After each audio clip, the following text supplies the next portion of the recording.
بسم اللہ الرحمن الرحیم۔ صحیح بخاری حدیث نمبر 1۔ آپ صلی اللہ علیہ وسلم نے فرمایا کہ تمام اعمال کا دار و مدار نیت پر ہے، اور ہر عمل کا نتیجہ ہر انسان کو اس کی نیت کے مطابق ہی دیا جائے گا۔ پس جس کی ہجرت ترک وطن، دولت دنیا حاصل کرنے کے لیے ہو یا کسی عورت سے شادی کی غرض ہو، پس اس کی ہجرت انہی چیزوں کے لیے ہوگی جن کے حاصل کرنے کی نیت سے اس نے ہجرت کی۔ صحیح بخاری حدیث نمبر 2۔ ایک شخص حارث بن حشام نامی نے نبی کریم صلی اللہ علیہ وسلم سے سوال کیا تھا کہ یا رسول اللہ، آپ پر وحی کیسے نازل ہوتی ہے؟ آپ صلی اللہ علیہ وسلم نے فرمایا کہ وحی نازل ہوتے وقت کبھی مجھ کو گھنٹی کی سی آواز محسوس ہوتی ہے، اور وحی کی یہ کیفیت مجھ پر بہت شاق گزرتی ہے۔ جب یہ کیفیت ختم ہوتی ہے تو میرے دل و دماغ پر اس فرشتے کے ذریعے نازل شدہ وحی محفوظ ہو جاتی ہے، اور کسی وقت ایسا ہوتا ہے کہ فرشتہ بشکل انسان میرے پاس آتا ہے اور مجھ سے کلام کرتا ہے، بس میں اس کا کہا ہوا یاد رکھ لیتا ہوں۔ حضرت عائشہ رضی اللہ تعالیٰ عنہا کا بیان ہے کہ میں نے سخت کڑاکے کی سردی میں نبی کریم صلی اللہ علیہ وسلم کو دیکھا ہے کہ آپ صلی اللہ علیہ وسلم پر وحی نازل ہوئی، اور جب اس کا سلسلہ موقوف ہوا تو آپ صلی اللہ علیہ وسلم کی پیشانی پسینے سے شرابور تھی۔ صحیح بخاری حدیث نمبر 3۔ نبی کریم صلی اللہ علیہ وسلم پر وحی کا ابتدائی دور اچھے سچے پاکیزہ خوابوں سے شروع ہوا۔ آپ صلی اللہ علیہ وسلم خواب میں جو کچھ دیکھتے وہ صبح کی روشنی کی طرح صحیح اور سچا ثابت ہوتا۔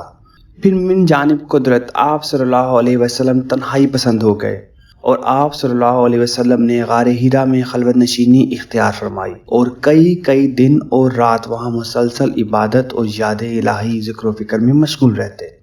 جب تک گھر آنے کو دل نہ چاہتا توشہ ہمراہ لیے ہوئے وہاں رہتے۔ توشہ ختم ہونے پر ہی اہلیہ محترمہ خدیجہ رضی اللہ تعالیٰ عنہا کے پاس تشریف لاتے، اور کچھ توشہ ہمراہ لے کر پھر وہاں جا کر خلوت گزیں ہو جاتے۔ یہی طریقہ جاری رہا یہاں تک کہ آپ صلی اللہ علیہ وسلم پر حق منکشف ہو گیا، اور آپ صلی اللہ علیہ وسلم غار ہیرا میں قیام پذیر تھے کہ اچانک جبرائیل علیہ السلام آپ صلی اللہ علیہ وسلم کے پاس حاضر ہوئے اور کہنے لگے کہ اے محمد پڑھو۔ آپ صلی اللہ علیہ وسلم فرماتے ہیں کہ میں نے کہا کہ میں پڑھنا نہیں جانتا۔ آپ صلی اللہ علیہ وسلم فرماتے ہیں کہ فرشتے نے مجھے پکڑ کر اتنے زور سے بھینچا کہ میری طاقت جواب دے گئی، پھر مجھے چھوڑ کر کہا کہ پڑھو۔ میں نے پھر وہی جواب دیا کہ میں پڑھا ہوا نہیں ہوں۔ اس فرشتے نے مجھ کو نہایت ہی زور سے بھینچا کہ مجھ کو سخت تکلیف محسوس ہوئی، پھر اس نے کہا کہ پڑھ۔ میں نے کہا کہ میں پڑھا ہوا نہیں ہوں۔ فرشتے نے تیسری بار مجھ کو پکڑا اور تیسری مرتبہ پھر مجھ کو بھینچا، پھر مجھے چھوڑ دیا اور کہنے لگا کہ پڑھو اپنے رب کے نام کی مدد سے، جس نے پیدا کیا اور انسان کو خون کی پھٹکی سے بنایا۔ پڑھو اور آپ کا رب بہت ہی مہربانیاں کرنے والا ہے۔ بس یہی آیتیں آپ صلی اللہ علیہ وسلم حضرت جبرائیل علیہ السلام سے سن کر اس حال میں غار ہیرا سے واپس ہوئے کہ آپ صلی اللہ علیہ وسلم کا دل اس انوکھے واقعے سے کانپ رہا تھا۔ آپ صلی اللہ علیہ وسلم حضرت خدیجہ کے ہاں تشریف لائے اور فرمایا کہ مجھے کمبل اڑا دو، مجھے کمبل اڑا دو۔ لوگوں نے آپ صلی اللہ علیہ وسلم کو کمبل اڑا دیا۔ جب آپ صلی اللہ علیہ وسلم کا ڈر جاتا رہا تو آپ صلی اللہ علیہ وسلم نے اپنی زوجہ محترمہ حضرت خدیجہ رضی اللہ تعالیٰ عنہا کو تفصیل کے ساتھ یہ واقعہ سنایا، اور فرمانے لگے کہ مجھ کو اب اپنی جان کا خوف ہو گیا ہے۔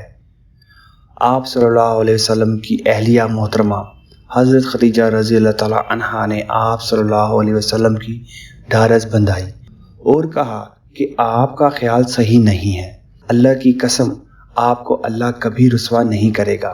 آپ تو اخلاق فاضلہ کے مالک ہیں، آپ تو کنبہ پرور ہیں، بے کسوں کا بوجھ اپنے سر پر رکھ لیتے ہیں، مفلسوں کے لیے آپ کماتے ہیں، مہمان نوازی میں آپ بے مثال ہیں، اور مشکل وقت میں آپ امر حق کا ساتھ دیتے ہیں۔ ایسے اوصاف حسنہ والا انسان یوں بے وقت ذلت و خواری کی موت نہیں پا سکتا۔ پھر مزید تسلی کے لیے حضرت خدیجہ رضی اللہ تعالیٰ عنہا آپ صلی اللہ علیہ وسلم کو ورقہ بن نوفل کے پاس لے گئیں، جو ان کے چچا زاد بھائی تھے اور زمانہ جاہلیت میں نصرانی مذہب اختیار کر چکے تھے اور عبرانی زبان کے کاتب تھے۔ چنانچہ انجیل کو بھی حسب منشاء خداوندی عبرانی زبان میں لکھا کرتے تھے۔ انجیل سریانی زبان میں نازل ہوئی تھی، پھر اس کا ترجمہ عبرانی زبان میں ہوا۔ ورقا اسی کو لکھتے تھے۔ وہ بہت بوڑھے ہو گئے تھے، یہاں تک کہ ان کی بینائی بھی رخصت ہو چکی تھی۔ حضرت خدیجہ رضی اللہ تعالیٰ عنہا نے ان کے سامنے آپ صلی اللہ علیہ وسلم کے حالات بیان کیے اور کہا کہ اے چچا زاد بھائی، اپنے بھتیجے حضرت محمد صلی اللہ علیہ وسلم کی زبانی ذرا ان کی کیفیت سن لیجئے۔ وہ بولے کہ بھتیجے، آپ نے جو کچھ دیکھا اس کی تفصیل سناؤ۔ چنانچہ آپ صلی اللہ علیہ وسلم نے از اول تا آخر پورا واقعہ سنایا، جسے سن کر ورقا بے اختیار ہو کر بول اٹھے کہ یہ تو وہی ناموس معزز رازدان فرشتہ ہے جسے اللہ نے موسیٰ علیہ السلام پر وحی دے کر بھیجا تھا۔ کاش میں آپ کے اس عہد نبوت کے شروع ہونے پر جوان عمر ہوتا، کاش میں اس وقت تک زندہ رہتا جبکہ آپ کی قوم آپ کو اس شہر سے نکال دے گی۔ رسول اللہ صلی اللہ علیہ وسلم نے یہ سن کر تعجب سے پوچھا کہ کیا وہ لوگ مجھ کو نکال دیں گے، حالانکہ میں تو ان میں صادق و امین و مقبول ہوں؟ ورقا بولا، ہاں یہ سب کچھ سچ ہے، مگر جو شخص بھی آپ کی طرح امر حق لے کر آیا لوگ اس کے دشمن ہی ہو گئے ہیں۔ اگر مجھے آپ کی نبوت کا وہ زمانہ مل جائے تو میں آپ کی پوری مدد کروں گا۔ مگر ورقا کچھ دنوں کے بعد انتقال کر گئے، پھر کچھ عرصے تک وحی کی آمد موقوف رہی۔ صحیح بخاری حدیث نمبر 4۔ آپ صلی اللہ علیہ وسلم نے وحی کے رک جانے کے زمانے کے حالات بیان فرماتے ہوئے کہا کہ ایک روز میں چلا جا رہا تھا کہ اچانک میں نے آسمان کی طرف ایک آواز سنی اور میں نے اپنا سر آسمان کی طرف اٹھایا، کیا دیکھتا ہوں کہ وہی فرشتہ جو میرے پاس غار ہیرا میں آیا تھا وہ آسمان و زمین کے بیچ میں ایک کرسی پر بیٹھا ہوا ہے۔ میں اس سے ڈر گیا اور گھر آنے پر میں نے پھر کمبل اوڑھنے کی خواہش ظاہر کی۔ اس وقت اللہ پاک کی طرف سے یہ آیات نازل ہوئیں، اے لحاف اوڑھ کر لیٹنے والے، اٹھ کھڑا ہو اور لوگوں کو عذاب الہی سے ڈرا اور رب کی بڑائی بیان کر اور اپنے کپڑوں کو پاک صاف رکھ اور گندگی سے دور رہ۔ اس کے بعد وہی تیزی کے ساتھ پے در پے آنے لگی۔ صحیح بخاری حدیث نمبر 5۔ رسول اللہ صلی اللہ علیہ وسلم نزول قرآن کے وقت بہت سختی محسوس فرمایا کرتے تھے، اور اس کی علامتوں میں سے ایک یہ تھی کہ یاد کرنے کے لیے آپ اپنے ہونٹوں کو ہلاتے تھے۔ ابن عباس رضی اللہ تعالیٰ عنہ نے کہا، میں اپنے ہونٹ ہلاتا ہوں جس طرح آپ ہلاتے تھے۔ سعید کہتے ہیں، میں بھی اپنے ہونٹ ہلاتا ہوں جس طرح ابن عباس رضی اللہ تعالیٰ عنہ کو میں نے ہلاتے دیکھا۔ پھر انہوں نے اپنے ہونٹ ہلائے۔ ابن عباس رضی اللہ تعالیٰ عنہ نے کہا، پھر یہ آیت اتری کہ اے محمد، قرآن کو جلد جلد یاد کرنے کے لیے اپنی زبان نہ ہلاؤ، اس کا جمع کر دینا اور پڑھا دینا ہمارا ذمہ ہے۔ ابن عباس رضی اللہ تعالیٰ عنہ کہتے ہیں، یعنی قرآن آپ صلی اللہ علیہ وسلم کے دل میں جما دینا اور پڑھا دینا ہمارے ذمہ ہے، پھر جب ہم پڑھ چکیں تو اس پڑھے ہوئے کی اتباع کرو۔ ابن عباس رضی اللہ عنہ فرماتے ہیں، اس کا مطلب یہ ہے کہ آپ اس کو خاموشی کے ساتھ سنتے رہو، اس کے بعد مطلب سمجھا دینا ہمارے ذمہ ہے، پھر یقیناً یہ ہماری ذمہ داری ہے کہ آپ اس کو پڑھو، یعنی اس کو محفوظ کر سکو۔ چنانچہ اس کے بعد جب آپ کے پاس جبرائیل علیہ السلام وحی لے کر آتے تو آپ توجہ سے سنتے، جب وہ چلے جاتے تو رسول اللہ صلی اللہ علیہ وسلم اس وحی کو اسی طرح پڑھتے جس طرح حضرت جبرائیل علیہ السلام نے اسے پڑھا تھا۔ صحیح بخاری حدیث نمبر 6۔ رسول اللہ صلی اللہ علیہ وسلم سب لوگوں سے زیادہ جواد یعنی سخی تھے، اور رمضان میں دوسرے اوقات کے مقابلے میں جب جبرائیل علیہ السلام آپ صلی اللہ علیہ وسلم سے ملتے تو بہت ہی زیادہ جود و کرم فرماتے۔ جبرائیل علیہ السلام رمضان کی ہر رات میں آپ صلی اللہ علیہ وسلم سے ملاقات کرتے اور آپ صلی اللہ علیہ وسلم کے ساتھ قرآن کا دورہ کرتے۔ غرض نبی کریم صلی اللہ علیہ وسلم لوگوں کو بھلائی پہنچانے میں بارش لانے والی ہوا سے بھی زیادہ جود و کرم فرمایا کرتے تھے۔ صحیح بخاری حدیث نمبر 7۔ ہرقل شاہ روم نے ان کے پاس قریش کے قافلے میں ایک آدمی بلانے کو بھیجا، اور اس وقت یہ لوگ تجارت کے لیے ملک شام گئے ہوئے تھے، اور یہ وہ زمانہ تھا جب رسول اللہ صلی اللہ علیہ وسلم نے قریش اور ابو سفیان سے ایک وقتی عہد کیا ہوا تھا۔ جب ابو سفیان اور دوسرے لوگ ہرقل کے پاس ایلیا پہنچے جہاں ہرقل نے دربار طلب کیا ہوا تھا۔ اس کے گرد روم کے بڑے بڑے لوگ، علماء، وزراء، عمرا بیٹھے ہوئے تھے۔ ہرقل نے ان کو اور اپنے ترجمان کو بلوایا، پھر ان سے پوچھا کہ تم میں سے کون شخص مدعی رسالت کا زیادہ قریبی عزیز ہے؟ ابو سفیان کہتے ہیں کہ میں بول اٹھا کہ میں اس کا سب سے زیادہ قریبی رشتہ دار ہوں۔ یہ سن کر ہرقل نے حکم دیا کہ اس کو، ابو سفیان کو، میرے قریب لا کر بٹھاؤ اور اس کے ساتھیوں کو اس کی پیٹھ کے پیچھے بٹھا دو۔ پھر اپنے ترجمان سے کہا کہ ان لوگوں سے کہہ دو کہ میں ابو سفیان سے اس شخص کے بارے، یعنی حضرت محمد صلی اللہ علیہ وسلم کے حالات پوچھتا ہوں۔ اگر یہ مجھ سے کسی بات میں جھوٹ بول دے تو تم اس کا جھوٹ ظاہر کر دینا۔ ابو سفیان کا قول ہے کہ اللہ کی قسم، اگر مجھے یہ غیرت نہ آتی کہ یہ لوگ مجھ کو جھٹلائیں گے تو میں آپ صلی اللہ علیہ وسلم کی نسبت ضرور غلط گوئی سے کام لیتا۔ خیر، پہلی بات جو ہرقل نے مجھ سے پوچھی وہ یہ ہے کہ اس شخص کا خاندان تم لوگوں میں کیسا ہے؟ میں نے کہا وہ تو بڑے اونچے عالی نسبت والے ہیں۔ کہنے لگا اس سے پہلے بھی کسی نے تم لوگوں میں ایسی بات کہی تھی؟ میں نے کہا نہیں۔ کہنے لگا اس کے بڑوں میں کوئی بادشاہ ہوا ہے؟ میں نے کہا نہیں۔ پھر اس نے کہا بڑے لوگوں نے اس کی پیروی اختیار کی ہے یا کمزوروں نے؟ میں نے کہا نہیں، کمزوروں نے۔ پھر کہنے لگا اس کے تابع دار روز بھرتے جاتے ہیں یا کوئی ساتھی پھر بھی جاتا ہے؟ میں نے کہا نہیں۔ کہنے لگا کیا اپنے اس دعوی نبوت سے پہلے کبھی کسی بھی موقع پر اس نے جھوٹ بولا ہے؟ میں نے کہا نہیں، اور اب ہماری اس سے صلح کی ایک مقررہ مدت ٹھہری ہوئی ہے، معلوم نہیں وہ اس میں کیا کرنے والا ہے۔ ابو سفیان کہتے ہیں میں اس بات کے سوا اور کوئی جھوٹ اس گفتگو میں شامل نہ کر سکا۔ ہرقل نے کہا کیا تمہاری اس سے کبھی لڑائی بھی ہوتی ہے؟ ہم نے کہا ہاں۔ بولا پھر تمہاری اور اس کی جنگ کا کیا حال ہوتا ہے؟ میں نے کہا لڑائی ڈول کی طرح ہے، کبھی وہ ہم سے میدان جنگ جیت لیتے ہیں اور کبھی ہم ان سے جیت لیتے ہیں۔ ہرقل نے پوچھا وہ تمہیں کس بات کا حکم دیتا ہے؟ میں نے کہا وہ کہتا ہے کہ صرف ایک اللہ ہی کی عبادت کرو، اس کا کسی کو شریک نہ بناؤ، اور اپنے باپ دادا کی شرک کی باتیں چھوڑ دو، اور ہمیں نماز پڑھنے، سچ بولنے، پرہیزگاری اور صلہ رحمی کا حکم دیتا ہے۔ یہ سب سن کر پھر ہرقل نے اپنے ترجمان سے کہا کہ ابو سفیان سے کہہ دے کہ میں نے تم سے اس کا نسب پوچھا تو تم نے کہا کہ وہ ہم میں عالی نسب ہے، اور پیغمبر اپنی قوم میں عالی نسب ہی بھیجے جایا کرتے ہیں۔ میں نے تم سے پوچھا کہ دعوت نبوت کی یہ بات تمہارے اندر اس سے پہلے کسی اور نے بھی کہی تھی؟ تو تم نے جواب دیا کہ نہیں۔ تب میں نے اپنے دل میں کہا کہ اگر یہ بات اس سے پہلے کسی نے نہیں کہی تو میں سمجھتا کہ اس شخص نے بھی اسی بات کی تقلید کی ہے جو پہلے کہی جا چکی ہے۔ میں نے تم سے پوچھا کہ بڑوں میں کوئی بادشاہ بھی گزرا ہے؟ تم نے کہا کہ نہیں۔ تو میں نے دل میں کہا کہ ان کے بزرگوں میں سے کوئی بادشاہ ہوا ہوگا تو کہہ دوں گا کہ وہ شخص اس بہانہ اپنے آباء و اجداد کی بادشاہت اور ان کا ملک دوبارہ حاصل کرنا چاہتا ہے۔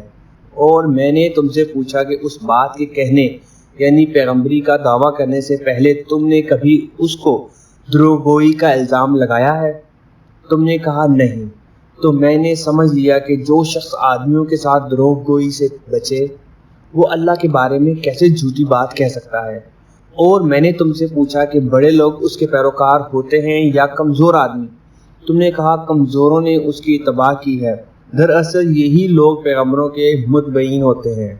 اور میں نے تم سے پوچھا کہ اس کے ساتھی بڑھ رہے ہیں یا کم ہو رہے ہیں؟ تم نے کہا کہ وہ بڑھ رہے ہیں، اور ایمان کی کیفیت یہی ہوتی ہے حتیٰ کہ وہ کامل ہو جاتا ہے۔ اور میں نے تم سے پوچھا کہ آیا کوئی شخص اس کے دین سے ناخوش ہو کر مرتد بھی ہو جاتا ہے؟ تم نے کہا نہیں۔ تو ایمان کی خاصیت بھی یہی ہے، جن کے دلوں میں اس کی مسرت رچ بس جائے وہ اس سے لوٹا نہیں کرتے۔ اور میں نے تم سے پوچھا کہ آیا وہ کبھی عہد شکنی کرتے ہیں؟ تم نے کہا نہیں۔ پیغمبروں کا یہی حال ہوتا ہے، وہ عہد کے خلاف ورزی نہیں کرتے۔ اور میں نے تم سے کہا کہ وہ تم سے کس چیز کے لیے کہتے ہیں؟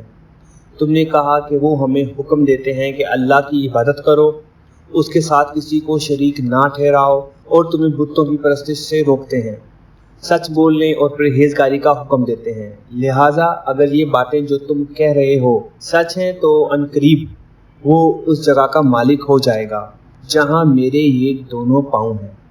مجھے معلوم تھا کہ وہ پیغمبر آنے والا ہے، مگر مجھے یہ معلوم نہیں تھا کہ وہ تمہارے اندر ہوگا۔ اگر میں جانتا کہ اس تک پہنچ سکوں گا تو اس سے ملنے کے لیے ہر تکلیف گوارا کرتا۔ اگر میں اس کے پاس ہوتا تو اس کے پاؤں دھوتا۔ ہرقل نے رسول اللہ صلی اللہ علیہ وسلم وہ خط منگایا جو آپ نے دہیہ کلبی رضی اللہ تعالیٰ عنہ کے ذریعے حاکم بصرہ کے پاس بھیجا تھا، اور اس نے وہ ہرقل کے پاس بھیج دیا۔ پھر اس کو پڑھا تو اس میں لکھا تھا، اللہ کے نام کے ساتھ جو نہایت مہربان اور رحم والا ہے۔ اللہ کے بندے اور اس کے پیغمبر محمد صلی اللہ علیہ وسلم کی طرف سے یہ خط ہے، شاہ روم کے لیے۔ اس شخص پر سلام ہو جو ہدایت کی پیروی کرے۔ اس کے بعد میں آپ کے سامنے دعوت اسلام پیش کرتا ہوں۔ اگر آپ اسلام لے آئیں گے تو دین و دنیا میں سلامتی نصیب ہوگی، اللہ آپ کو دوہرا ثواب دے گا، اور اگر آپ میری دعوت سے روگردانی کریں گے تو آپ کی رعایا کا گناہ بھی آپ ہی پر ہوگا۔ اور اہل کتاب ایک ایسی بات پر آ جاؤ جو ہمارے اور تمہارے درمیان یکساں ہے، وہ یہ کہ ہم اللہ کے سوا کسی کی عبادت نہ کریں اور کسی کو اس کا شریک نہ ٹھہرائیں، اور نہ ہم میں سے کوئی کسی کو اللہ کے سوا اپنا رب بنائے۔ پھر اگر وہ اہل کتاب اس بات سے منہ پھیر لیں تو مسلمانوں تم ان سے کہہ دو کہ تم مانو یا نہ مانو، ہم تو ایک اللہ کے اطاعت گزار ہیں۔ ابو سفیان کہتے ہیں، جب ہرقل نے جو کچھ کہنا تھا کہہ دیا اور خط پڑھ کر فارغ ہوا تو اس کے ارد گرد بہت شور و غوغا ہوا، بہت سی آوازیں اٹھی اور ہمیں باہر نکال دیا گیا۔ تب میں نے اپنے ساتھیوں سے کہا کہ ابو کبشہ کے بیٹے، نبی کریم صلی اللہ علیہ وسلم کا معاملہ تو بہت بڑھ گیا ہے، دیکھو تو اس سے بنی اصفر کا بادشاہ بھی ڈرتا ہے۔ مجھے اس وقت سے اس بات کا یقین ہو گیا کہ نبی کریم صلی اللہ علیہ وسلم عنقریب غالب ہو کر رہیں گے، حتیٰ کہ اللہ نے مجھے مسلمان کر دیا۔ راوی کا بیان ہے کہ ابن ناطور ایلیا کا حاکم، ہرقل کا مصاحب اور شام کے نصارہ کا لاٹ پادری بیان کرتا تھا کہ ہرقل جب ایلیا آیا ایک دن صبح کو پریشان اٹھا تو اس کے درباریوں نے دریافت کیا کہ آج ہم آپ کی حالت بدلی ہوئی پاتے ہیں، کیا وجہ ہے؟ ابن ناطور کا بیان ہے کہ ہرقل نجومی تھا، علم نجوم میں وہ پوری مہارت رکھتا تھا۔ اس نے اپنے ہم نشینوں کو بتایا کہ میں نے آج رات ستاروں پر نظر ڈالی تو دیکھا کہ ختنہ کرنے والوں کا بادشاہ ہمارے ملک پر غالب آ گیا ہے، بھلا اس زمانے میں کون لوگ ختنہ کرتے ہیں؟ انہوں نے کہا کہ یہود کے سوا کوئی ختنہ نہیں کرتا، سو ان کی وجہ سے پریشان نہ ہوں۔ سلطنت کے تمام شہروں میں یہ حکم لکھ بھیجیے کہ وہاں جتنے یہودی ہوں سب قتل کر دیے جائیں۔ وہ لوگ انہی باتوں میں مشغول تھے کہ ہرقل کے پاس ایک آدمی لایا گیا جسے شاہ غسان نے بھیجا تھا۔ اس نے رسول اللہ صلی اللہ علیہ وسلم کے حالات بیان کیے۔ جب ہرقل نے سارے حالات سن لیے تو کہا کہ جا کر دیکھو وہ ختنہ کیے ہوئے ہیں یا نہیں۔ انہوں نے اسے دیکھا تو بتلایا کہ وہ ختنہ کیے ہوئے ہے۔ ہرقل نے جب اس شخص سے عرب کے بارے میں پوچھا تو اس نے بتلایا کہ وہ ختنہ کرتے ہیں۔ تب ہرقل نے کہا کہ یہ ہی محمد صلی اللہ علیہ وسلم اس امت کے بادشاہ ہیں جو پیدا ہو چکے ہیں۔ پھر اس نے اپنے ایک دوست کو رومیہ خط لکھا اور وہ بھی علم نجوم میں ہرقل کی طرح ماہر تھا۔ پھر وہاں سے ہرقل حمص چلا گیا۔ ابھی حمص سے نکلا نہیں تھا کہ اس کے دوست کا خط اس کے جواب میں آ گیا۔ اس کی رائے بھی نبی کریم صلی اللہ علیہ وسلم کے ظہور کے بارے میں ہرقل کے موافق تھی کہ محمد صلی اللہ علیہ وسلم واقعی پیغمبر ہے۔ اس کے بعد ہرقل نے روم کے بڑے آدمیوں کو اپنے حمص کے محل میں طلب کیا اور اس کے حکم سے محل کے دروازے بند کر لیے گئے۔ پھر وہ اپنے خاص محل سے باہر آیا اور کہا، اے روم والو، کیا ہدایت اور کامیابی میں کچھ حصہ تمہارے لیے بھی ہے؟ اگر تم اپنی سلطنت کی بقا چاہتے ہو تو پھر اس نبی صلی اللہ علیہ وسلم کی بیعت کر لو اور مسلمان ہو جاؤ۔ یہ سننا تھا کہ پھر وہ لوگ وحشی گدھوں کی طرح دروازوں کی طرف دوڑے مگر انہیں بند پایا۔ آخر جب ہرقل نے اس بات سے ان کی یہ نفرت دیکھی اور ان کے ایمان لانے سے مایوس ہو گیا تو کہنے لگا کہ ان لوگوں کو میرے پاس لاؤ جب وہ دوبارہ آئے تو اس نے کہا میں نے جو بات کہی تھی اس سے تمہاری دینی پختگی کی آزمائش مقصود تھی، سو وہ میں نے دیکھ لی۔ تب یہ بات سن کر وہ سب کے سب اس کے سامنے سجدے میں گر پڑے اور اس سے خوش ہو گئے۔ بالآخر ہرقل کی آخری حالت یہی رہی۔